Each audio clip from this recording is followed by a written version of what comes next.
ladies and gentlemen, welcome once again to the Simpkins Physics Corner. It's your host, Mr. Simpkins, here with some AP Physics 1 Kinematics problem solving. At the end of our unit, we're talking projectiles, we're talking velocities. Let's get into it. First one here is going to be a nice and simple one. You throw a stone upward from a cliff, like that, that is 100 meters high. It is thrown straight up in the air with an initial velocity of 15 meters per second. And then it says, which of the following times is most consistent with the scenario? So basically it's asking, how long will it take to reach the ground below? How much time is going to pass? All right, well, let's go ahead and set some things up. First, we want to establish our coordinate system. Positive is up and to the right, which means that our y final is going to be 0 meters, and our y initial is going to be 100 meters. We started at a vertical position of 100 meters, so I'll just go ahead and start writing all this over here. We started at a position of 100 meters. And we ended at a position of 0 meters. We know that our acceleration in the y direction is that free fall acceleration of 9.8 meters per second squared. And our initial y velocity is 15 meters per second. The question is asking us to find time, so let's see if we can't do that. Well, you look at your AP equation sheet, a little something like this. All the kinematic stuff is up in the first right corner, the top left corner there.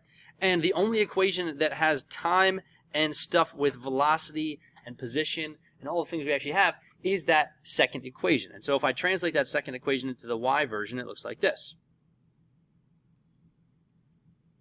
So now all I have to do is plug everything in. So my y is 0, and my y over here. Now I should write all my units with everything, but for the sake of speed on this video, I am going to just write everything out with the numbers only. Best practice is to write out those numbers, and that should be a square, or somebody's going to comment and say, yo, that's the wrong equation. So we have this guy, and I also forgot my t term. That's really important to put that there. Okay, so we have 100 plus 15t minus 4.9t squared. All we have to do now is use the quadratic formula to figure out what the intercept is, or what the time would be for this. So don't tell your math teacher, but I used photo math because ain't nobody got time for that. But I do have the time for that. I have the time it takes to reach the ground is going to be 6.3 seconds. So that's a quick little one directional only. It only moves in one direction at a time. Things get a little crazier when you have to shoot things at an angle. So this is from our textbook here. Basically we have a clown is a human projectile. The net is located 4 meters lower than the muzzle of the cannon, and the cannon's going to shoot at 35 degrees. So you can picture this. We have like a little cannon right here. It's at an angle of 35 degrees, and it's going to shoot like that. And it says the net is 5 meters lower. So here's the little net to catch the guy. Here it is right here. And so we'll call that our y final of 0 meters, which means, and it says the muzzle of the cannon, so our y initial here is going to be 5 meters. It says the speed that it's shot at, the v is 18 meters per second. And then it says how far should the cannon be placed from the net so that the guy will not be splattered on the floor, which would greatly disturb the audience. I guess it would, wouldn't it? So the first thing you want to do is you notice that this vector now, this velocity, is not just going out to the right, and it's also not just going up. It's going up and to the right. And so what we want to do is take the components of this vector, and the way you do that is with trig. Now for my class, we think about the psi duck and we go y sine. So we're just going to go vy, the y component of that velocity is v sine of the angle theta. And that always works if the, of course, angle is relative to the horizontal like that. So our velocity here is 18. Ooh, that got a little crazy, but we got it in there. And our angle there is 35. So that's going to be our initial y velocity. And then our v x is going to be v cosine of our angle. So let me just actually, I'll write the equation first. That's a good habit. And then I'll write the velocity cosine of 35. So we're going to go ahead and do a little magic in our calculator to get those numbers. And whoosh, we got the answers there. Make sure in degree mode on your calculator for the x and y components. If you do that math correctly, you should get the same numbers. So the question says, how far should we shoot this thing away?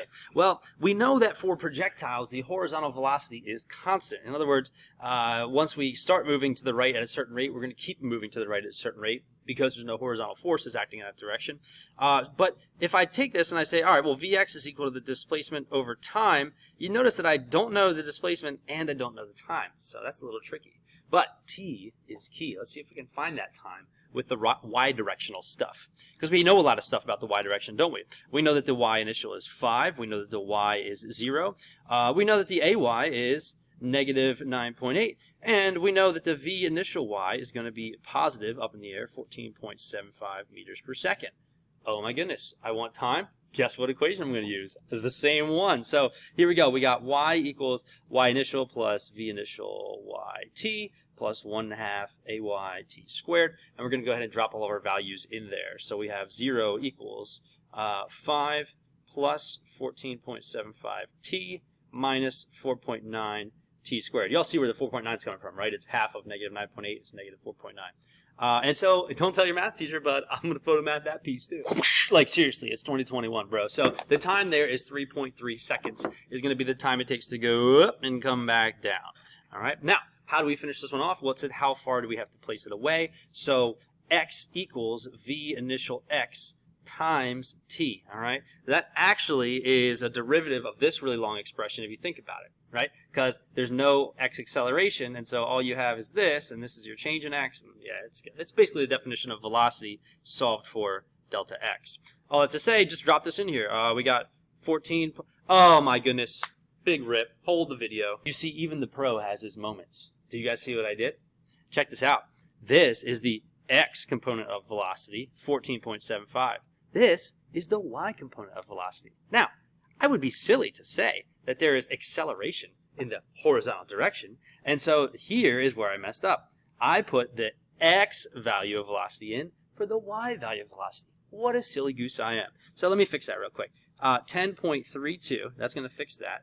And then I got to get my photomath out. I wonder if photomath can handle multiple colors. We're about to find out.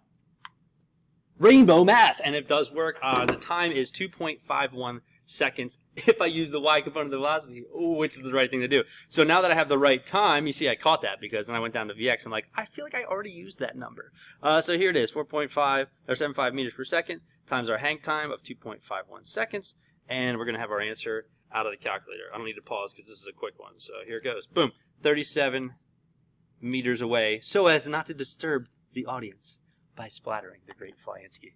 Let's keep going. Let's truck. A suspension bridge is 60 meters above the level base of a gorge. A stone is thrown or dropped from the bridge. Okay. At the location of the bridge, G has been measured to be 9.83 meters per second squared. Wow. Gravity. Okay. If you drop the stone, how long does it take for it to fall to the base of the gorge? Okay, so if we drop it, all right, let's go. If we drop it over here, let's do that math right here. So the AY, knuckles. The AY in that case is negative 9.83. Positive is up and to the right, and we'll define our axes. We'll call the floor 0. And so that means our Y initial height was 60. Our Y final height was 0. Our V initial Y was also 0 because we dropped it, so it had no initial up or down velocity. And so all we got to do is solve for time in our really long kinematic equation. Ooh, sorry, you guys bored yet? Like, we keep using the same equation. So 0 equals 60 plus nothing minus 9.83, you guys. Oh, yeah, it's really different there. And times squared, so let me just simplify that. 9.83 times 0.5, some obnoxious number here. So 0 equals 60 minus 4.915 t squared. Oh, but this is cool. I actually don't have to use the quadratic equation, right? Because I just subtract 60 from both sides. So negative 60, well, there's a negative on either side now, so I'm just going to get rid of those by dividing both sides by negative 1. And we look like this. And then, of course, we got to divide both sides by that 4.915. I'm running out of room. Let me do it up here. So 60 divided by 4.915, that's going to be 12.2 equals t squared. Take the square root of both sides. T equals, all right, here we go. Yeet, let's do it. 3.49 seconds. Not so bad. Not so bad at all. All right, cool. So that's the first one. That's dropping it. Drop it like it's hot. If you throw the stone straight down, why would you do such a thing? How long before it hits the ground? So the only thing that's different if we go and we throw it straight down with a velocity of 20 meters per second. Here's what I'm going to do. I'm going to do the same question in a different color. So I'm just going to go and I'm going to say version 2. We're doing it with everything else is the same, right? All this is the same, this is the same, this is the same. All that's the same, except now we're going to throw it down with a, initial speed of negative 20. That's important. That's very important. So if we rewrite our equation, it's 0 equals 60 minus 20t minus 4.915. Oh, that's so interesting. Okay? And don't tell your math teacher, but I'm going to do photomath. I still love technology. Yes, I do. It's great. So that's the quadratic formula, and it gets you time equals 2 seconds. So look, it makes sense. If you chuck it down, it's going to get there faster because you gave it an initial speed. So It's only going to take 2 seconds if you chuck it now. If you throw the stone with a velocity of 20 meters per second at 30 degrees above the horizontal, new color. It's so much fun. I love physics and rainbows. Here we go.